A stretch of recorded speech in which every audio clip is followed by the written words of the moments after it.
All right, hello everybody, and welcome once again to Pass Pirate Pay, the movie discussion show. My name is Ken. I'm your host, alongside my co-host Andy. Andy, how you doing? I'm doing good, Ken. How have you been? I'm doing all right. So this week, in honor of the recent mysterious passing of Gene Hackman, Pretty mysterious. Yeah, we still don't really know what happened there. I mean, there's a theory, right? What's the theory? The theory is that she got hantavirus. Yeah, I did hear that. From mouse droppings or whatever. Yeah. Which it's a thing. It happens. Yeah. And she died of hantavirus, even as she was like still taking care of business, like getting prescription meds. She was his primary caregiver. He had really bad, I think, Alzheimer's. Oh, is that right? Yeah. She died. Oh, shit. And he just kind of wandered around until he died. Yeah. Fuck. He might have starved to death. That's brutal. That's, ugh. That's the going theory, and it makes sense. Wow, that actually does kind of make sense. That's really sad. That's a sad, all around. Yeah. One of the dogs got trapped in a closet. Oh, God. He probably trapped it in there and didn't know, Oh, fuck. 2 dogs made it, though. Yeah. Well, that's good, at least. Yeah, oh, man. Yeah, that's a really sad way for such a legend to go out. Yeah. That really sucks. So, all right, that's a good way to start the episode. Kick it off on a happy note. Good job by us. But anyway, we're not going to talk about that for the rest of this time. We're going to celebrate the man. We're going to be doing a trio of Gene Hackman movies. We're doing The French Connection, Scarecrow, and Crimson Tide. Right, and just a small fraction of these many, many Gene Hackman movies. Yeah. So, what is your favorite Gene Hackman movie or Gene Hackman performance in a movie? I'm not sure.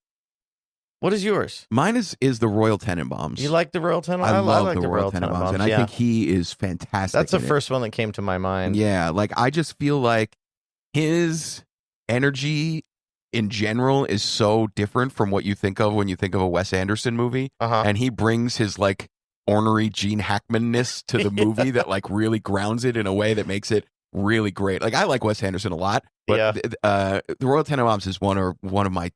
It's either that or Rushmore, my favorite Wes Anderson movie. Yeah, and Hackman is just so good in it. I love him in it. But I also really like an underrated one. I think is The Quick and the Dead. Have you seen that? I've seen a long time ago. I saw The Quick and the Dead. It's a Sam Raimi Western. I remember liking it. I remember thinking it was cool. I love it. It's so good. It's so cheese dick. It's like another one top. where it's like it's Sam Raimi, so it's really big and it's huge. And Hackman is this villain, but he's like Gene Hackman.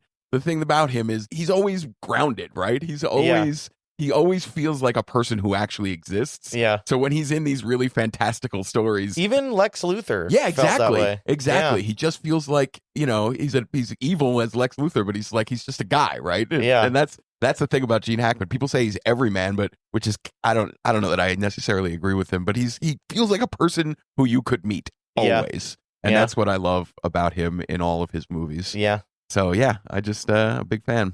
So so let's dive right in. All right, what are we gonna do? We're gonna do them in chronological. Yeah, let's do them in chronological order. So let's start with 1971's The French Connection. French Connection. Okay, yeah, which is directed by William Friedkin. It's this movie. I didn't know that was William Friedkin. Yeah. That's an Exorcist guy, right? Yeah, exactly. He also does a lot of crazy shit, doesn't he? I think the only 2 movies of his I've seen are The French Connection and The Exorcist. You haven't seen what was the one with McConaughey, Crazy Joe or something, or? Yeah, Crazy Joe. I didn't know that was a William Friedkin movie. I think it was. Oh, that movie's awesome too. Yeah, I should watch more William Friedkin movies. But yeah, this movie kind of astonishingly to me won a bunch of Oscars. Like this is a best picture. Is a best picture winner. Hackman. I think that here's what I'm thinking. Yeah. I think it kind of invented a genre. Okay. I think that you wouldn't have Law and Order. You wouldn't have, like, they all have that kind of vibe, that formulaic police drama. Right. Like Homicide and NYPD Blue. Like, all these kind of tumbled after French Connection. Okay. And it doesn't feel that way because we've seen so many of them. Yeah, I mean, I like this movie a lot. I think it's really, really well made. But, like, I don't know, as a best picture winner, it seems very strange. And to give the an acting Oscar to Hackman in this movie seems really strange to me too. Not because he's bad in it, but just because, like, it's like you said, right? It feels like he's playing a cop on Law and Order. Like, he just feels like he's not doing anything other than police business, you know. But it's a famous character. Yeah, that's But you're right, it true. didn't feel that way when I was watching Right, it. it's really weird. And he's kind of a scumbag. Yeah, for sure. So I had seen it many, many years before. When I first started getting into movies. This is the first time I'd seen it. Yeah, when I first started getting into movies like 30 years ago, I watched this one. And I didn't really care for it then, and I liked it a lot more this time on a second watch. And the thing that struck me the most was, so my favorite television show ever is The Wire. Okay. And this movie feels very much like the precursor to The Wire. It does feel like Popeye Doyle is Jimmy McNulty 1.0, right? Yeah. Like right down to picking up some random bicycle riding woman and having her cuff him to the bed after they've done having sex. Yeah. Like he's drunk and like he's laser focused on this one job, right? He sees these French dudes that are coming in and they're bringing all this heroin, and he's like, he doesn't care what he has to do to get the job done. He's going to go kill these guys. Like he's going to get them, and he doesn't care who he pisses off. And he doesn't care if he breaks rules. His only thing is, this shit is happening and I am going to stop it. Yeah. And that is just like, it's really, really very McNulty-esque. Yeah. But yeah, so I thought it was kind of cool.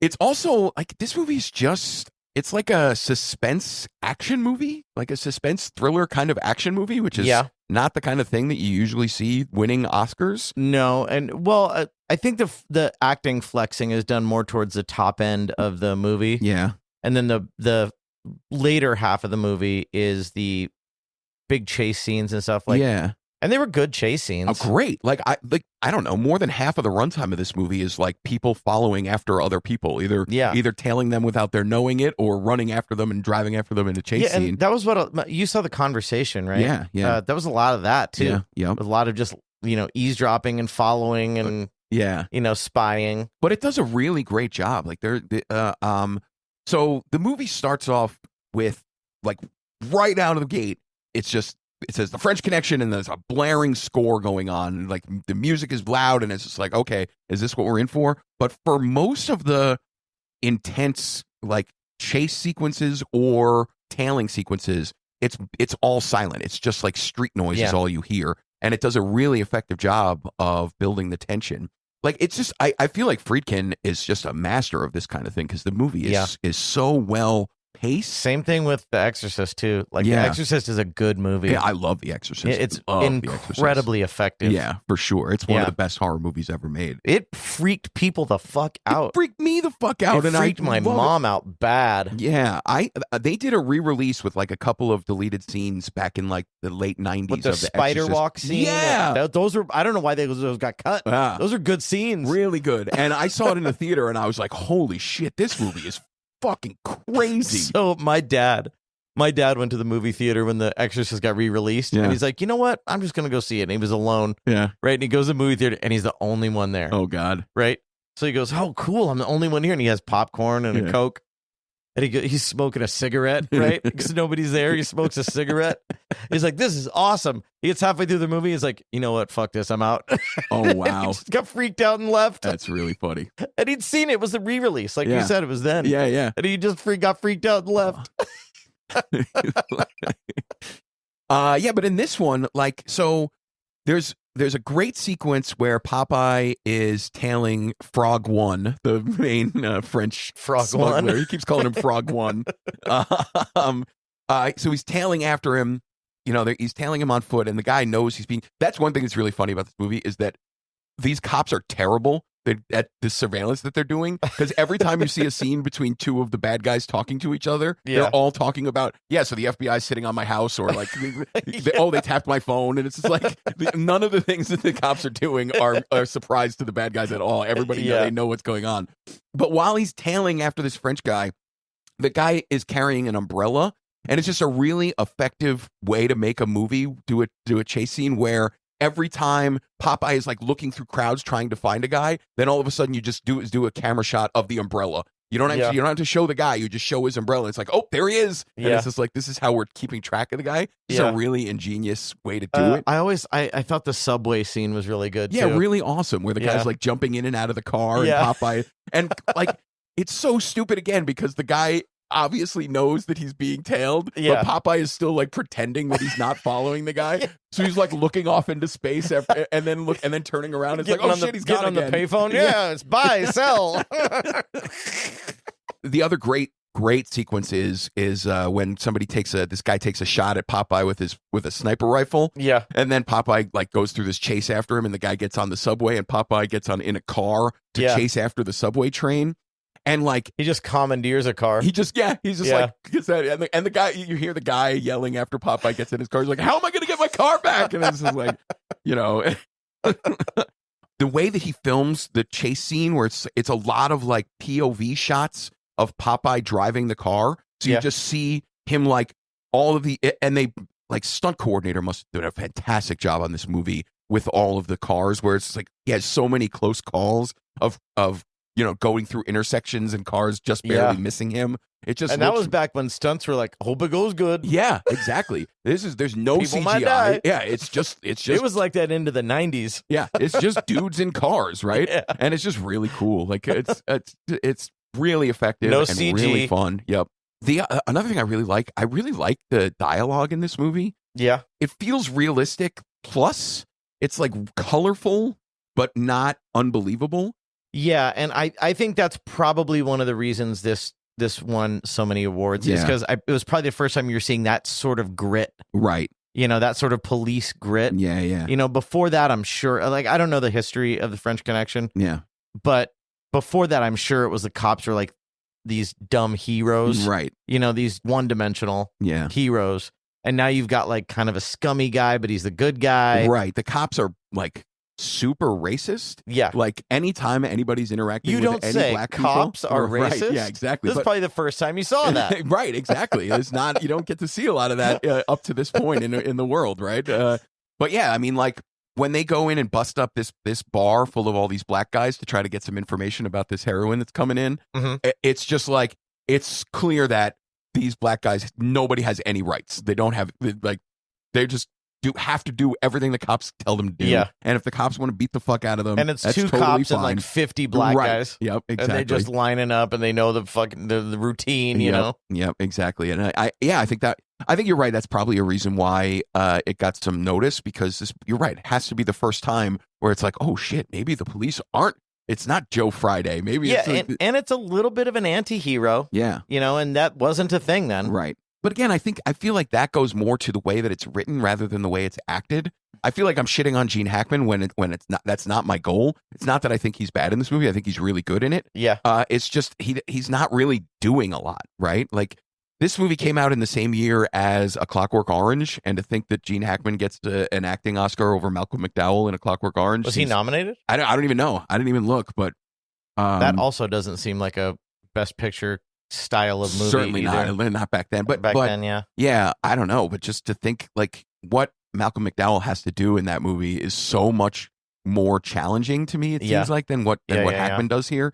And I don't know, to pick one. Like Roy Scheider also got an Oscar nomination for this movie. And it's just like, what the fuck is that about? Like, maybe it's like, sometimes when people like love a movie. Yeah, it's just like, let's give it everything. Yeah, that happens. Yeah, I guess I could see that. Did he win?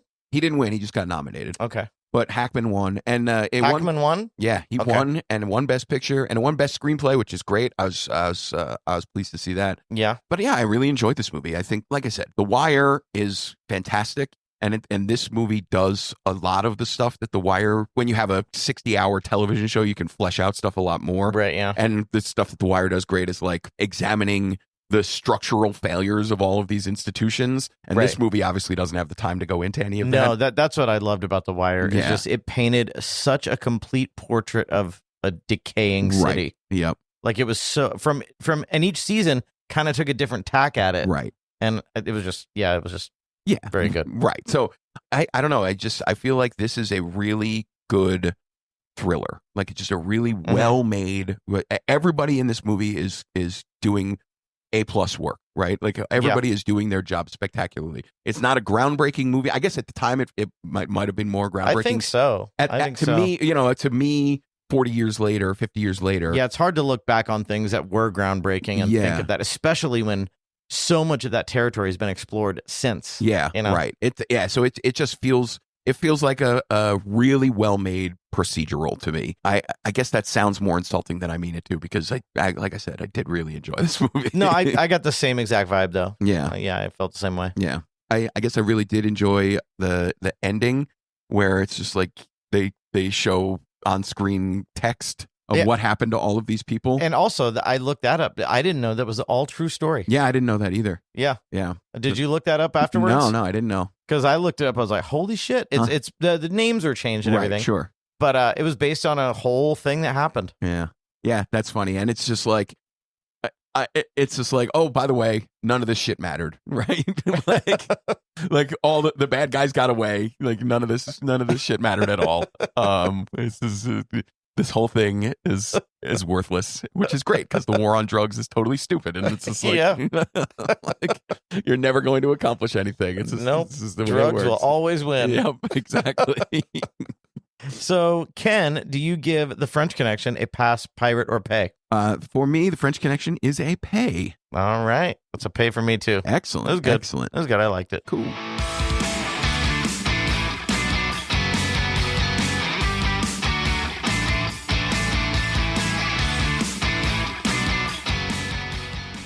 All right, our second movie today is 1973's Scarecrow, directed by Jerry Schatzberg. So this is I've been meaning to watch this for a long time. I had never heard of it until you told me. Not a lot of people have, yeah. And I don't know why. Do you know why? I have no idea. Because I did not think it was bad. No. Yeah, it's very strange that this movie doesn't get, because these are two of the biggest actors ever, right, in a movie together. Yeah.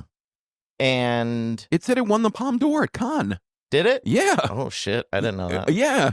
It's it came up on the screen, I think. It's a Palme and d'Or you just winner. don't hear about this. Yeah, it's really strange. And every once in a while I'll be watching like a YouTube thing about movies you haven't heard of, and it'll pop up, and I've been meaning to watch it for a long time, but finally did. So tell me what you thought. All right, so the thing that struck me about this movie is, like you said, it's two of our most iconic actors ever, right? Pacino and Gene Hackman. Yeah. And they're playing totally against type, right? Yeah. Like Pacino especially is like doing this really goofy, like twitchy weirdo act. Yeah. Where it's just like you could tell right away. So the way the movie starts is the two of them, Hackman and Pacino, play drifters. They're both standing on the side of the road. They're going to hitchhike somewhere, and they're both they don't know each other, and they're very dubious of each other, right? Exactly. And like, so you see Hackman, he's doing like weird physical comedy where he's trying to get through this fence, this like wire fence, and he's like tripping over himself, and he's wearing this like Letterman sweatshirt, like sweater, Oakland A's, I think, like really weird, like dressed very strangely. So he's out on the side of this road, and Pacino's on the other side, and the two of them are like, eyeing each other. And then you see Pacino doing a impression of a chimpanzee at one point, and it's just like he's just trying to lighten the mood. He's being very weird. He's being fun. He's being very strange. Because Hackman is he's mean. You're right. He's a mean motherfucker in this movie. So usually you never see Pacino being goofy like this. And the thing that was weird for me for Hackman is that he is dumb in this movie. Like, his character is very stupid. He's dumb and he's confident. He is confident. But, that's not unusual for Gene Hackman, but he's just like... Right, but dumb and confident is just... And you see so many people like that. Yeah. Just Dunning-Kruger just walking around. Right. So the movie's called Scarecrow because Pacino's character has this theory that scarecrows don't actually scare crows, right? They just look so stupid that the crows are like, oh, this farmer is really funny. Let's not bother him because he's put this goofy looking thing out, right? So that's Pacino's character's whole way of life. That's his whole thing is he's going to make people laugh because if you're making somebody laugh, they can't ever stay mad at you. Yeah. And he avoids trouble in all situations by getting laughs out of people, right? And that's his whole thing. And Hackman is just going to beat the shit out of you. He beats the fuck out of everybody, right? So... Pacino's character's name is Francis, and for Hackman's like, I hate the name Francis. What's your middle name? And Pacino tells him his middle name is Lionel, and so he calls him Lion for the rest of the movie. So Scarecrow and Lion makes me think of the Wizard of Oz, right? And this movie, these guys are the Wizard of they're two characters for the Wizard of Oz. It is. It's a road movie because Pacino's character has no courage. He's the lion, and Hackman's character has no brains, so he's the Scarecrow. Like, I think this has to be in there. So these two guys become friends, and they get this notion. Hackman has this money. He just got out of prison. He's been spent 6 years in prison. Like 6 years, yeah. And he's got this money saved up in a bank in Pittsburgh, because back in the 70s, there's not really internet, right? So if you put your money in a bank in Pittsburgh and you're sitting in Denver, it's not like you could just go to the ATM and take your money out of your Pittsburgh bank account. You got to go to Pittsburgh. You got to go to Pittsburgh to get that money, right? So he's got this money, and he's got this great idea that he's going to open up a car wash, and he's bringing Pacino in as his partner in the car wash business, and that's the whole point of the movie, right? Right. I really, really like this movie. I thought it was a really cool story and a really cool way to tell the story. I'm not so sure that these two guys were the right guys to play these characters. Oh, really? Yeah. I don't know. I think there's a reason why Al Pacino is not famous for doing comedy, especially not this kind of comedy. Like a lot of there's a scene where they go to this bar and this drunk woman starts screaming insults at Hackman's character. Yeah. And then he winds up taking her home and having sex with her. Yeah. But while this is happening, like she gets into the screaming match with Hackman, and Pacino, to do his Scarecrow thing to lighten the mood, he pretends he gets his finger caught in the nose of some mannequin. And it's just like he's like, my finger's stuck, and everybody at the bar is like, they stop fighting and they just look at this idiot with his finger up the nose of a mannequin. And then they immediately cut to a shot of Hackman taking this woman into the room, and then Pacino trailing behind them, going into the same hotel room with the mannequin. And it's just like this goofy ass shit. And it's just like, I don't know. I don't really find Pacino credible as a comedian, and I don't really find Hackman credible as a dummy. So that's why I don't know. I think the acting, it's weird to say with these two guys in the movie and their primes. I feel like the acting is the one thing that keeps this movie from being great to me. Oh, I thought the acting was really good. Really? Yeah. It's I don't know. I just didn't find it believable. I think because there were some heavy drama scenes too. Yeah. I don't know.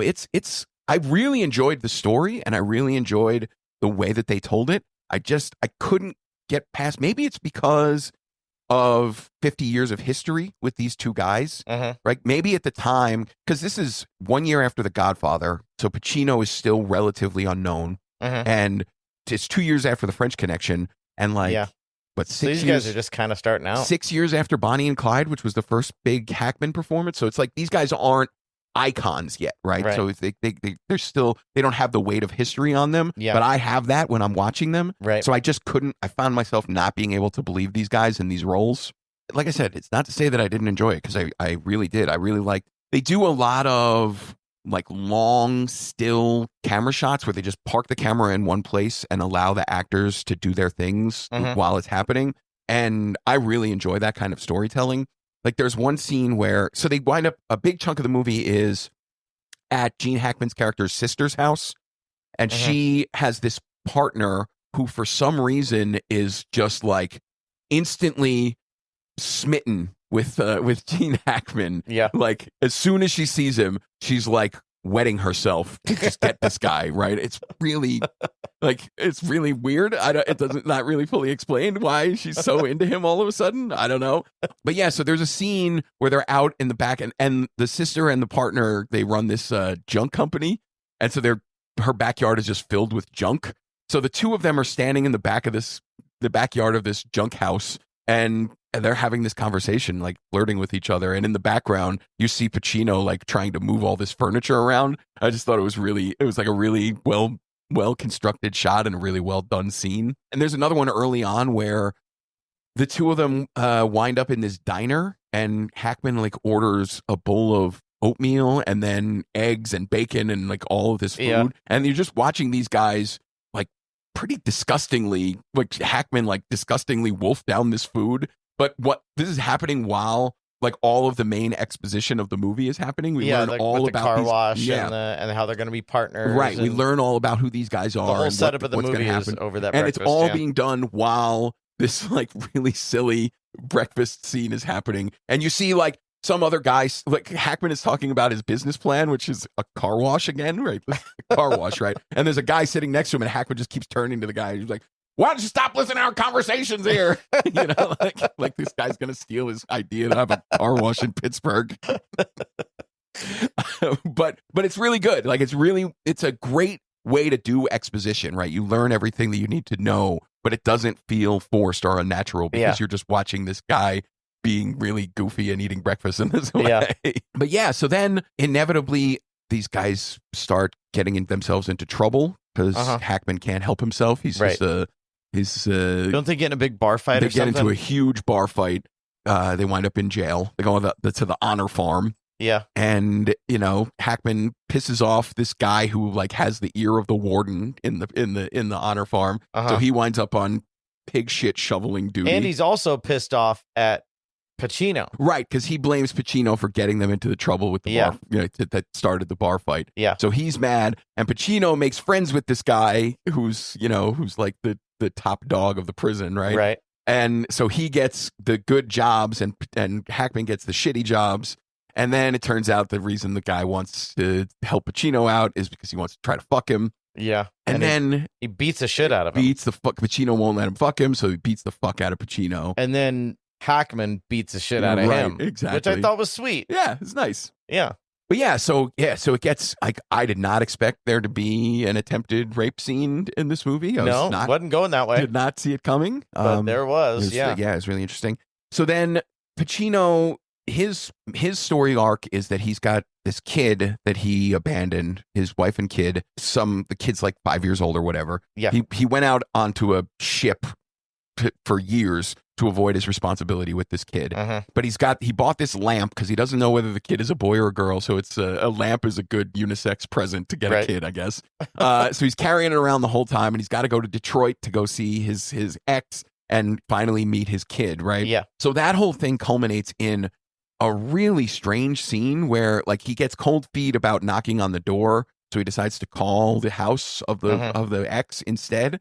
And the ex-wife, she had this actress is in one scene of the movie, and she's got this like really intense scene where it's like, how could you abandon us? And then she tells Pacino that the kid was never born. She fell down the steps when she was 8 months pregnant, and the kid died before ever getting born. Yeah. And that winds up breaking Lyon's brain. Like he just basically snaps at that point. Yeah. And that's the ending sets off the ending of the movie, which is he winds up catatonic. Yeah, he has a mental breakdown. Yeah, just had total breakdown. Yeah. I thought that scene was really, really strange. I thought that actress was not good. Again, I think acting in this movie, I don't know. She was like really, I mean, I don't know.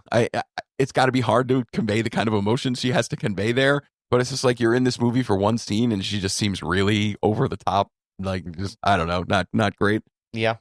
But yeah, I don't know. So the movies, like late 60s, early 70s, Hollywood kind of developed this fascination with damaged weirdos on the outskirts of society, like on the fringes of... Like what other examples? Like Easy Rider, or like One Flew Over the Cuckoo's Nest, or Bonnie and Clyde, or, things like that, where it's just like 5 easy pieces. Like, let's examine these people who had never gotten their stories told before, right? Where it's just like, these are people like drifters or Cool Hand Luke is another one. Where it's like ex-cons or people who are like can't really figure out how to make a go of it in this world, and they spend their time in and out of all these institutions. So this just felt like another entry in that, and it's really weird to me that all of those other movies that I mentioned are way more famous than this one, right? Classics, yeah. And because I feel like this is a really, really good example of that kind of storytelling. Like I would much rather watch this movie than Easy Rider, for example. Like I think this movie is way more effectively told. It's got something way more interesting to say than Easy Rider does. And yeah, I can't understand why this movie is not more famous. It's really strange to me. Yeah. Yeah. There were a couple scenes in there that I really, really liked that just showed like the sweetness between the two characters, the friendship, and the growth of the characters. And it was mostly Hackman. There was a scene where he was going to get in another fight. Yeah. And everything was headed that way. Yep. And then Al Pacino was like, "Oh man." Yeah. And he just got frustrated with it, and he started to leave. Yep. And then Hackman sees that, and he turns it all around and the guy he's gonna fight, like they were really gonna fight. Yep.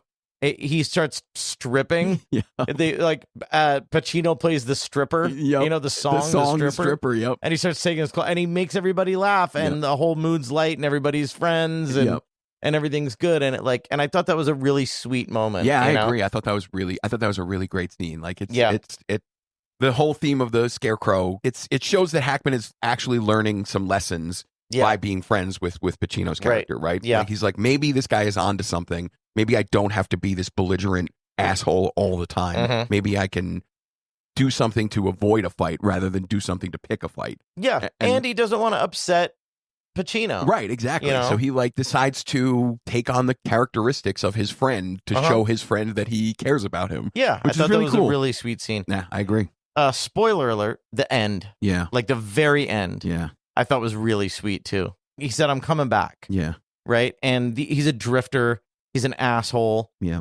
And they go, do you want a one-way ticket or a round-trip ticket? Oh, yeah. And he's like, round trip. Yeah. And he doesn't have enough money. And he pulls out his last $10 out of his boot heel that he has to pry open so he can come back to his friend. Yeah. I thought that was really, and that's how it ends. Yep. And I thought that was a really sweet scene. Yeah, I'm with you. That was great. Yeah, like scenes like that, like solidified it for me that I liked the movie. You know? Yeah, I wasn't sure that I was really liking it until about, I don't know, 3/4 of the way through. Mm-hmm. And then once the end starts really kicking into gear and we see where this whole story is going, I was like, oh shit, this is really good. This is just really well done filmmaking. It's really good. All right, so does Scarecrow get a pass, pirate, or pay? Scarecrow is also a pay for me. But pay for me too. I loved it. Yeah.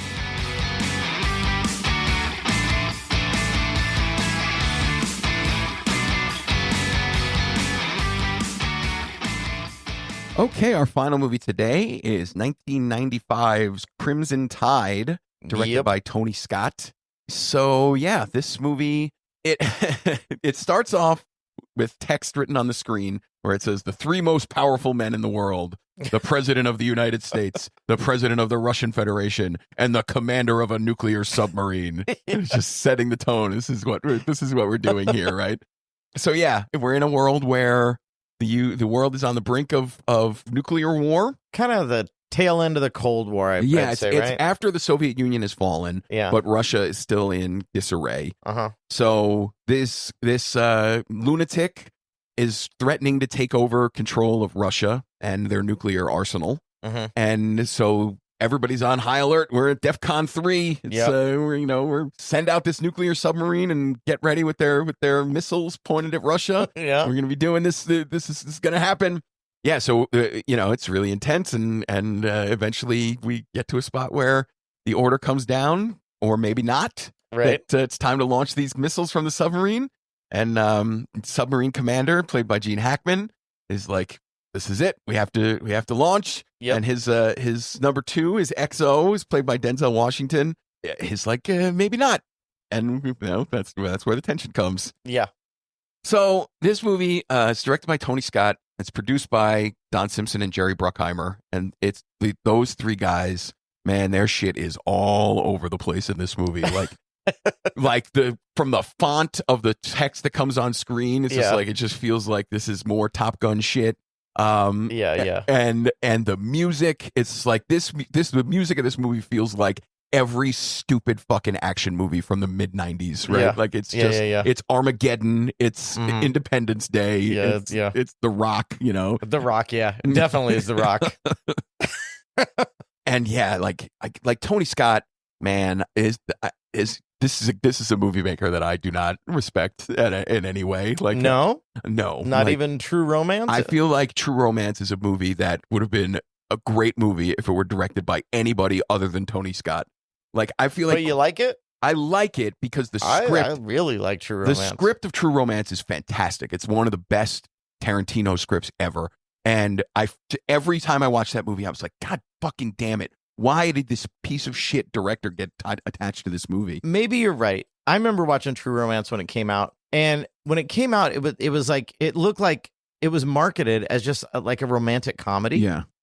And then when you saw it, it was like kind of balls to the wall, and I dug the shit out of it, and I tried to get people to watch it, like True Romance. Yeah. I'm like, yeah, you got to see it. It's good. I feel like it's one of the great movie what ifs of all time for me, right? Like, what if Tarantino... Same kind of thing with Natural Born Killers. Right, exactly. Yeah. Like, what if Tarantino had already been famous by the time, an established filmmaker by the time he wrote True Romance, and he didn't have to sell it. So, like, he sold True Romance, I think, in order to get the financing to make Reservoir Dogs. Is that right? I think that's what happened. Yeah. He sold the script, right? So, when I watch that movie, all I can think of is, fuck, man, I really wish Tarantino had directed this movie. I wish, I wish it had had his eye and his ear, because, like, the music in True Romance, I think, is trash. And, like, I don't know. It bugs the hell out of me. Yeah. So, yeah, Tony Scott, not a fan. And Jerry Bruckheimer, obviously, like, he just makes mass-produced bullshit, like, soulless crap, right? And this movie feels like that's what's going on. But then again, what this movie has is, like, two fucking great actors doing really fucking good work, right? Like, so when I think of, like I said about Scarecrow, it feels like that's Gene Hackman not doing the things that he's known for. This movie feels like Gene Hackman in his bag, right? Like, he is doing Gene Hackman stuff where it's like his persona to me feels like, especially in this era, is like fatherly yet menacing. Yeah. Right? Like Unforgiven is the great late period Hackman performance, where it's just like he's this kind of charming guy, but at the same time you can see underneath that this guy's fucking terrifying. Yeah. And this movie it like plays right into that too, where it's just like right off the bat, he's joking around with his fellow officers and whatever, but it's just like this guy is a motherfucker. You can tell right away. Yeah. And like plays right into that. And then Denzel in this movie is fucking great, I think. Yeah. Like, I also think the storyline is really compelling. Yeah. Like, it's a really good story. I agree. I feel like, again, man, I wish somebody else had made this movie. Like, there's so many good scenes in this movie. All of the stuff where, like, the middle chunk of the movie where there's a Russian submarine and they're playing this cat and mouse game where it's like, and the Russian sub is like launching torpedoes and they're trying to dodge it. Right. And it's all of that stuff it's so intense. Like, I was watching it and I was like, fuck, man, I'm really into this movie. It's like, it's so, the tension is really compelling, right? And he does some good stuff too, where it's like, because it's filmed on a submarine, it's all really claustrophobic, and you get a lot of shots of like people running up and down staircases, and like all of the stuff is filmed with like these really off kilter camera angles where people are like, where it makes you feel like you're stuck in the sub. Yeah, like there's a scene where like these guys are drowning in this part of the sub, and they have to seal them in, and like all of those shots where it's like you could tell from the water level which way gravity is supposed to be going, but from the camera angle, it's like which way is up. It's really discombobulating, and I think that's a really good trick. Yeah, you know, like a really cool way to do things. Yeah.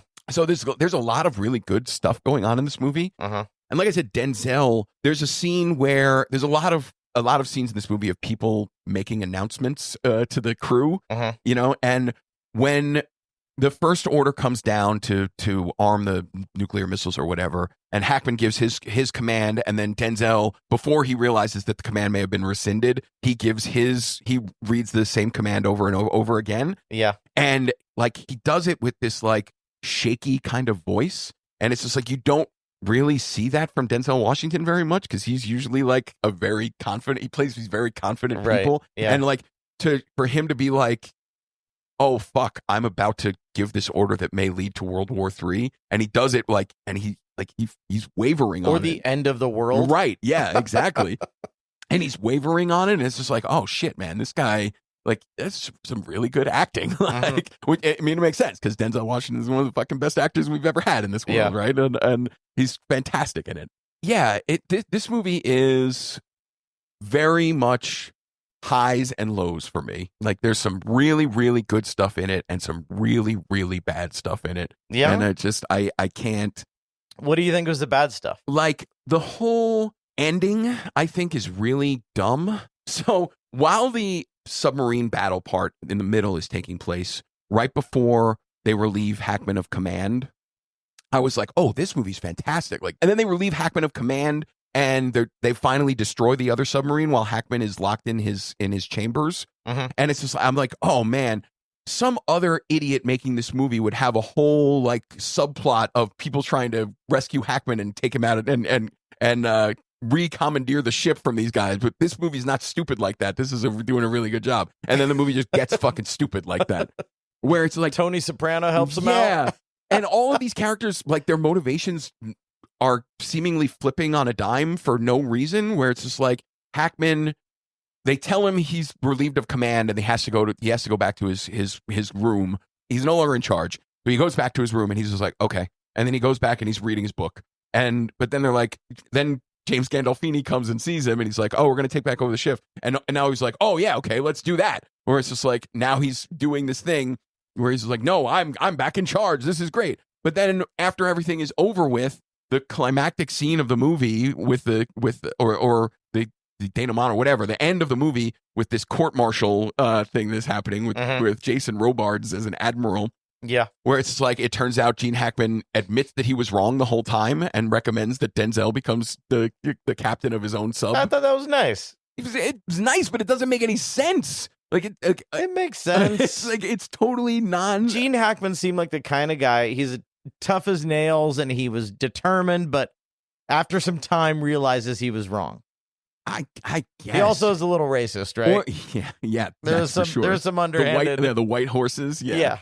But yeah, or like Viggo Mortensen's character is like the guy who controls. He's the only one with the combination to the safe that contains the launch codes for the nuclear weapons. And it's just like, and he's like Denzel's best friend. He's Denzel's best friend. And then Gandolfini and company come up to him and they're like, we're mutinying. We're putting the captain back in charge. And he's like, we're re-mutinying. You're re-mutinying. Yeah. And Vigo's like, but this guy's my best friend. They're like, no, we need to do this. He's like, oh yeah, okay. And then he just helps them. There was more conflict than that. He just helps them take over the ship. And then once they take the ship over again, Denzel goes up to him and like stares him down, which is another great Denzel scene where he just like gives him a look and like Viggo like withers under his look. It's fucking awesome. But he's just like, he just does this one thing and he's like, think about what you're doing. And then Vigo's like, oh yeah, I should think about what I'm doing. And then all of a sudden he's back on Denzel's side. And he's just like, I'm not going to open this safe up. He's just like, he's just flip-flopping back and forth because that's what the script needs him to do to make the movie compelling. Or people are complex and that happens. I don't know, man. I don't know. Yeah, I thought that stuff was really stupid. And the re-mutiny scenes I thought were really dumb. None of it made any kind of sense to me. So yeah, that's the bad. What did you think about, and I'm sure it was easy to spot for you, but what did you think about the uncredited Quentin Tarantino punch-ups? Yeah. I didn't think they fit. They didn't fit at all to me. I don't think those kind of people would talk about that kind of stuff. Exactly. Really. Yeah, like these two guys get into a fight over the Silver Surfer. And it's just like, yeah, it was cool dialogue. It's cool Tarantino dialogue. Right. It just felt like it was shoehorned in. Right, exactly. Because this is a fucking Jerry Bruckheimer movie. People don't talk like that in stupid movies like this. Yeah. Right. You're right. It doesn't fit at all. And yeah, and this, like, when Denzel is reprimanding the guy for getting into the fight over the Silver Surfer, and then he like ends it with, everybody knows that this is the Jack Kirby Silver Surfer, the one true Silver Surfer. Yeah. It's like, come the fuck on, man. Give me a break. And then the Star Trek stuff, and when he's fixing the radio. Yeah, he tells the guy who's fixing the radio that he's There Scotty. Was like 3 different parts where I was like, ugh. Yeah. Did not seem to work for me at all. But people remember those parts. Yeah, that's fair. You know? Yeah, I guess it's just more Tony Scott fucking up Tarantino stuff. It's the trend. This is what happened. But yeah, so I don't know. That's those are basically my thoughts. Okay. On Crimson Tide. It sounds like you're kind of mixed on this. Yeah. So what would you give Crimson Tide? Would you give it a pass, pirate, or pay, Ken? For me, this is a pirate. Is it? I think it's okay. I think it's good enough to pay for me. Really? Yeah. I'm not there. I remember seeing this in the theaters and really digging it. Yeah, I did not. This is my first time watching it. I wasn't nearly as analytical, so I was just along for the ride, and it gets you along for the ride. I agree. Like I said, this middle chunk of this movie is so compelling that I was really along for the ride for a big part of it. Yeah. But then, man, it really just, the last half hour or so just really lost me. Yeah, like I think I saw this in a crowded theater and it's like everybody was like cheering and stuff, you know, so it was really fun. Yeah. I saw Independence Day that way too in New York City. Yeah. I saw Independence Day. Everyone's cheering us on. I'm like, this movie's awesome. Then I watched it again. I'm like, this is not that good. Right. I actually think Independence Day is kind of okay too. Yeah. Like, I mean, it wasn't nearly as good when I saw it in the theaters. Right. You know. I think Independence Day is fun. I put this movie right on a level with Independence Day. I think it's got some good stuff, but very similar vibes in the theater for me. Yeah, it's got some good stuff, but on the whole, overall, it can't really overcome the inherent stupidity of some of the stuff that's happening. Yeah, I do really like the basic storyline of we need to launch nuclear missiles, and we probably shouldn't. Right. You know, and that conflict, like that's a really good setup for. Yeah, that's why it's a really smart idea, and I just wish, because you can take either side. You can conceivably take either side. Exactly. Like right up until the end, you don't know I mean, obviously you know, but like they don't know whether or not Denzel is right. Like, Gene Hackman may be correct. We may need to have launched these missiles right away. Right. But it's a smart idea. And I just wish the movie had treated it more with the intelligence that it deserved, instead of just being a dumb action movie at the end. Yeah. You know, I'm a pay though. Yeah. I'm still a pay. It could have been better. You're right. But this is what we got. And it was good enough. Yeah. Yeah. All right. But like I said, Pirate, it's not worth your time. Just not worth your money. That's what I think. All right. So we should talk about what we're doing next week. Yeah. What are we doing next week? I would like to do our St. Patrick's Day episode, a little belated. Okay. That's on me. I'm going to mention some movies to you, and you tell me if you've seen them or not. Okay. Have you seen Once? I've not. You haven't? I've not. Oh, my God. I figured you had. Nope. We're definitely doing Once. Okay. We're doing In America. Yeah, haven't seen that either. I've been waiting to do this one with you for a long time. And... oh, Darby O'Gill and the Little People. Oh, yeah. Have you seen it? No, never seen it either. Oh, my God. I know. All three. I know. Right out of the gate. So we're doing those three. We're doing Once. We're doing In America. And we're doing Darby O'Gill and the Little People. Okay. I look forward to it. All right. Hoity, hoity, hoity. Hoity, doity, doity. All right. See you next week.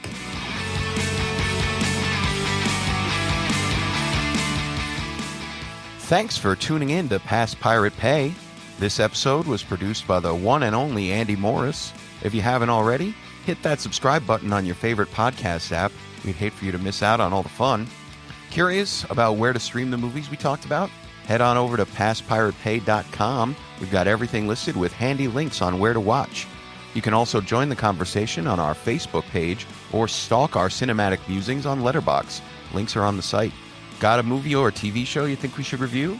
Fill out the contact form, or this is cool, you can even text us right through the episode player on our website's front page. Thanks again for hanging out with us. Until next time, keep watching, keep rating, and keep it past Pirate Pay.